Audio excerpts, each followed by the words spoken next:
Also, I do this new fun thing now when I read Reddit comments, because some Reddit comments are so Reddit pilled that they're hard to read. Do you know what I'm saying? Like if you just go to a random Reddit section, it's like, it's very Reddit. So what I do to make it more enjoyable is I read it in Squeaks' voice. And I want to preface, that sounds very mean towards Squeaks. Squeaks' normal voice is very sweet and genuine and nice. But Squeaks' voice when he says problem, that voice. Squeaks' problem voice. So anyway, there's some real bull posts on Reddit. That's what I read. In fact, I have a good example of one because there was a big post about how this guy in Indonesia, this basketball player in Indonesia, could face the penalty because he smuggled in edibles. So I just read all these comments. He told the police during interrogation that he wanted to share the cannabis candy with fellow basketball players. So he smuggled drugs with the intent to distribute them.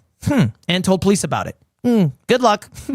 Good luck. Yeah, so good luck with that. You're on the penalty. That's going to be a problem. But I looked into this. This is true. This is true. That's not funny. It's not funny, but it is genuinely true. Jared Shaw, who's a basketball player in Indonesia, professional basketball player, got arrested for smuggling into the country. And Indonesia is incredibly strict against drugs. So the big flashy title is Jared Shaw, Dallas native and basketball player in Indonesia, could face penalty over cannabis candy, that's very serious. I don't mean to laugh, but it's a crazy article title. If you're a journalist, that's a hell of a headline. It says Jared Shaw, 34 from Dallas, arrested May 7th. The police seized 132 pieces of cannabis candies. I'm trying to 132 pieces. 132 is a lot. It's not even that much. I was thinking about it. So it's about like 900 grams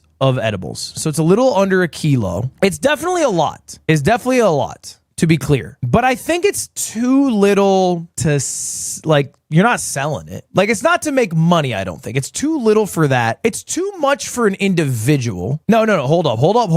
Everybody pause. It's not 900 grams of THC. It's 900 grams of edibles. The amount of THC, it's 132 pieces. You can assume 10 milligrams a piece, most likely. You know, you're sitting at way less THC. Way less. Sometimes it's 200 a piece. I guess I don't know the exact amount of THC. But it's definitely not like... We're not talking this like this is a kingpin who is spreading, edibles across Indonesia. It's 132, bro. That covers like one Arizona State University frat for about a week. That covers Shake Drizzle for about 2 video edits.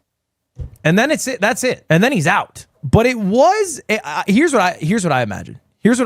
I imagine Jared Shaw likes too much. This was stupid. There's no argument against what he did being incredibly dumb. It is quite known how strict Indonesia's laws are against drugs. And how he got the cannabis into the country was also dumb. Because he just shipped a kilo of it from Thailand. He literally bought it online and shipped 2 pounds of weed to his house. He basically fucking DoorDashed it. Like, if you're gonna try to smuggle it in the country, at least do the dirty work of personally smuggling, I think. You can't Amazon Prime that shit to your home address. I feel like that's a mistake here. I feel like if you're gonna do it, you do it right. You find a candy that looks like Sour Patch Kids. You get a 2-pound bag of Sour Patch Kids. You mix half and half. Then you go into I'm saying this like I've done this. I haven't done this, to be clear. I want to be clear. I have not done this. It's not a tutorial either. I do not recommend you do this. But if you were to do this, I think it's how you would do it. I actually have had friends that have smuggled into Japan. I'm not going to name who because it is illegal. It is very illegal. You should not do this. There's very low value in doing this. But when I say smuggled, they accidentally left in a backpack and they got away with it. Lucky to have gotten away with it. You guys are not going to guess the person. There's no point in trying to guess. You are not going to guess the person. But I was like, because I thought this title was like a little bit of an exaggeration, right? My theory is like, you're not actually going to face the penalty. Drugs are quite illegal, but ultimately this is weed and it's not enough to consider this person like a big distributor of drugs. Then I looked and they killed 4 people for drug crimes in the last 10 years. And apparently there's like 100 other people on death row. So, yeah, it's not great. It's not great odds. I was wondering why they were so strict. And it turns out, I guess there's some logic here. A lot of different like cartels and dealers used to use Indonesia, if you imagine over like hundreds of years, as like the main port to ship out drugs and ship in drugs in and out of Asia. They were just using that shit. And then to crack down on it, they went fucking full force. Drugs are illegal, death penalty if you do it. So I think it's more of a scare tactic or measure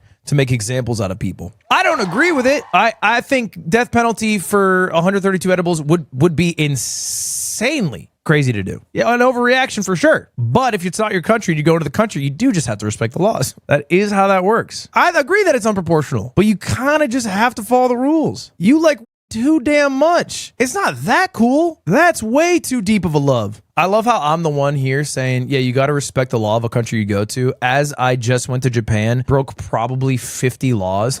There's like 400 gigabytes of footage of me just breaking different laws in Japan. I'm sitting here like, yeah, you got to follow the rules, guys. It's just the law. While I'm drunk driving my motorcycle at 10 a.m., running every red light. You know, it's different. It's different in Japan because I'm Nihongo para. I'm allowed to do that stuff. Do not state the laws that you broke. Only 2 of them are real. One of them was fake. And it's all alleged. Don't arrest me, please. Wait, what the hell? Me in battle. What freaking fucking food is that, Darth Vader? Tell me. Freaking fucking.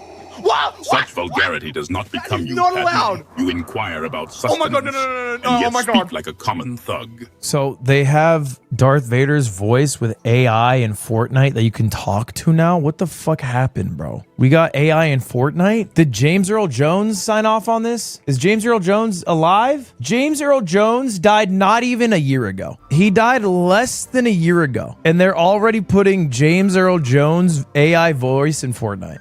He approved it? What do you mean he's dead? James Earl Jones signed over rights for AI to recreate Darth Vader's voice. Darth Vader's voice actor James Earl Jones, who died Monday, made sure in 2022 that the voice would live on via AI. Jones' representative confirmed with Deadline that the legendary actor died Monday morning at his home, and he signed over the rights to Lucasfilm in 2022 to recreate his voice with AI, thanks to AI innovation by Ukrainian tech startup Respeecher. The last time we recorded Darth Vader's dialogue was in 2019 for episode 9, Rise of the Skywalker. And then they used Respeecher to recreate his voice in 2022 when they made the series Obi-Wan Kenobi. Wow. I mean, look, on one hand, I don't think when he signed off his voice, his expectation was that it would be so people can say fucking in Fortnite. But on the other hand, it's kind of hype that your legendary voice will be paying your relatives or, you know, family generations down while you're not even there. But that's also assuming it's a good deal. I don't know. It's Disney. They could have fucking screwed him over. Could have been like a one-time payout. There's no way it's on royalties. For sure, I think there's a great argument that you would get paid every time it's used, similar to voice acting work. The only people truly hurt would be like an alternative voice actor, but I think for the express purposes of Darth Vader, that's fine. I don't necessarily think it is better if a voice actor is paid for doing Darth Vader than James Earl Jones' family. They paid him a one-time licensing fee. Can you link me that, or are you just like pulling that out of your butt?